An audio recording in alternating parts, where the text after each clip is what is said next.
Hi. I wanted to talk to you about fulfillment. And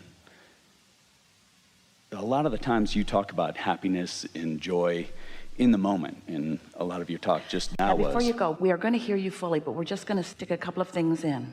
Fulfillment really is that state of non-resistance that we talked about. That state of non-resistance, which is the emotion that you just started to express. And if there is a steady state of non-resistance, then everything will fill in around that. It will feel full. It will fulfill you. But accomplishing that feeling is what is required for an ongoing state of fulfillment. Now we'll hear you more because we know you mean some other things. Yeah, but that's a really cool way to change the word.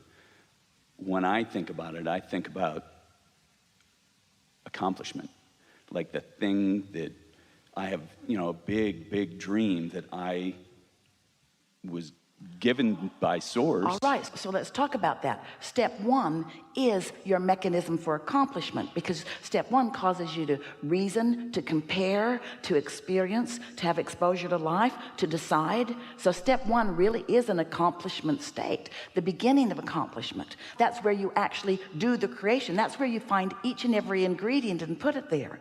But to really allow to really be fulfilled, now you've got to accomplish letting it be. We're going to give you a statement that we've offered for a long time that's going to be so much more meaningful in this moment. Whether it's an empire that you are accomplishing, or a relationship that you're accomplishing, a big pile of money that you're accomplishing, a building of magnificent structures, anything that you're accomplishing, all of it, 99.9999, just shy of a tiny little infinitesimal indiscernible percentage, is accomplished before the first movement of the stones or the boards or the bricks or the nails or the workers. Before any of that begins to take form, most of it is accomplished, because it's a vibrational accomplishment that you can't fail at. But as humans, it's good. You want this manifestation to come out here on the leading edge where it can be realized by all. You want to see it and hear it and smell it and taste it and touch it. And when you stand in the midst of something that you've accomplished, it is divine. But we want it to feel divine and delicious all the way along its evolutionary track. We want you to really get it, that the joy really is in the journey. And if you could begin now, and we think you can, by accepting the accomplishment of the building of the vortex, the accomplishment, the mastery of you being willing to expose yourself to life, to make choices. But then the real mastery comes in being able to line up with the choices that you've made. And the key is, Esther's been playing with this for a few weeks now. So a daydream comes, and it's so delicious, and she can't quite hold it because it's too ethereal even still. There's stuff in it that she can find and stuff that she's still not ready to receive. But there's enough of it that is beginning to take form, and over and over again, she'll be there for 5 or 10 or 15 or 20 seconds, blissed out over the idea of it, and then she tries to be practical. She starts hiring people to make it happen. Dun, dun, dun. And then she feels herself losing it right away. Or she tries to fill it in some way, because, thank you so much for this question, because her accomplishment is in the dream, not in the gathering of the people who will make it happen. Law of attraction accomplishes that. You see what we're getting at? If you can accept that your accomplishment is the sifting and the sorting and the deciding, and then your accomplishing is in the finding the thing that feels good and following the path of least resistance, and then your accomplishment is following the train of the thoughts, and yes, following the impulse, and yes, hiring the people, but don't want to be so practical. that you get out ahead of yourself. Wait until the gestation is so evolved that it's got to be born. It's just ready to be born. You can't keep it in there any longer. It's got to be born. It'll come out where you can then enjoy the pleasure of this phase of it. Does that sort of make sense to you? What piece did you get that matters the most? It's the accomplishment of the creation of the vortex. That's what we want you specifically to focus on for a little while. We want the accomplishment of the vortex, even though you can't see the details of what those ingredients are going to mean. It would be like having a well-stocked kitchen and no cookbook. Well, the daydream of it is the easiest part to manifest. The joy of talking about it in the air and not bringing it into the physical is super easy, and you can move it around. It can fly all over the place, and you can make it anything you want. Then you've got this. You just said in very real terms what we want everyone to know.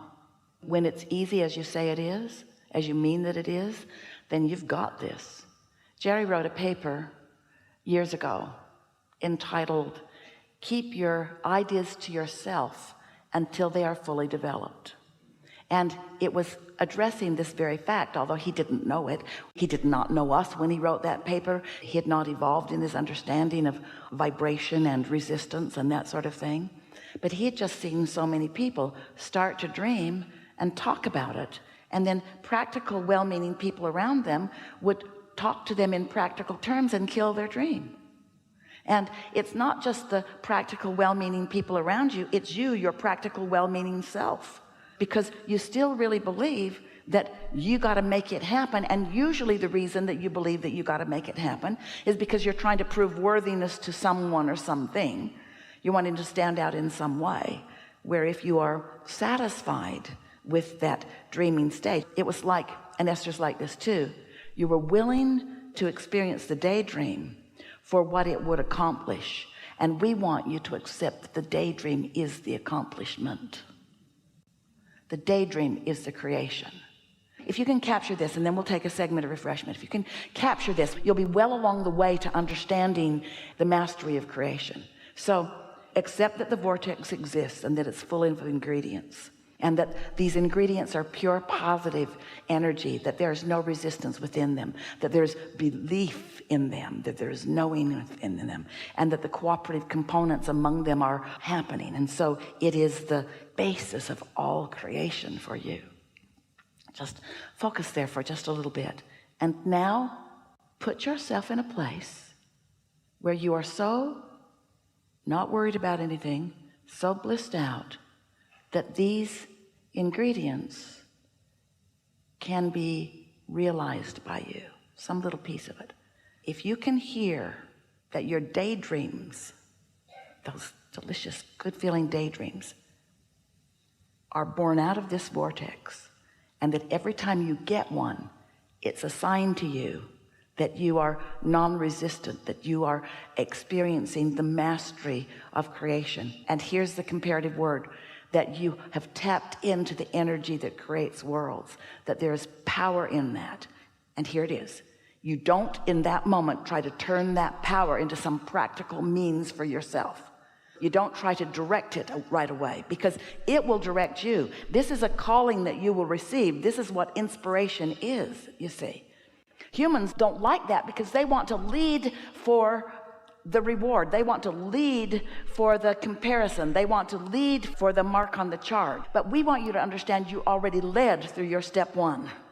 You led through your synthesizing of life. You led by sifting and sorting. You step one to yourself. You did all of the justifying that you ever needed to do in step one. Now it's time for you to chill and let your knowledge of your perfect worthiness take it from there.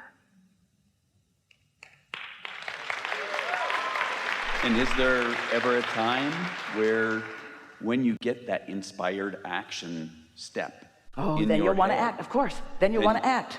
Then you go act. Yes, indeed. What we've noticed with Esther, because she's the only one we've really been playing with in this way, in this steady, significant way, is that... Well, I'm open to the opportunity. Well, we're giving you everything we've got.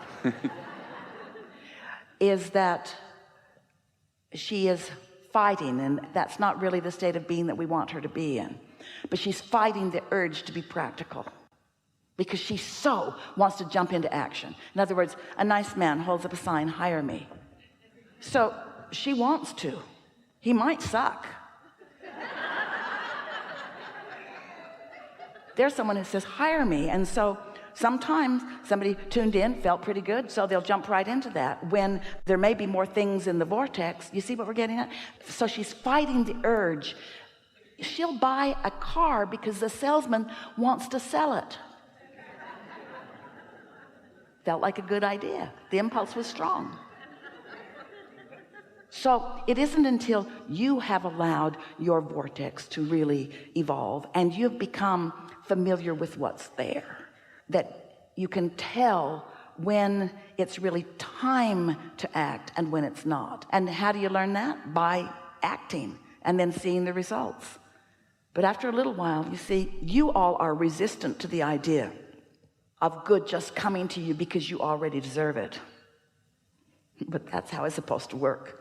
Good is supposed to come to you because you already deserve it.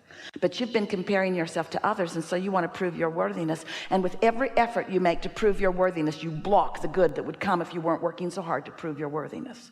Your effort slows things down. Your sacrifice slows things down. So then you become maybe the best at the mediocre. Maybe you become the best of the sacrificers, or the best of the efforters, or the best of the strugglers, but there's a whole other world of abundance that you're preventing yourself from experiencing because you're not yet willing to acknowledge the goodness of who you are and the love that Source has for you and the perfection of your vortex, and you're not yet willing to allow yourself the readiness to receive from that vortex. We think this is a really good time for a segment of refreshment. Don't forget to leave a positive message and subscribe.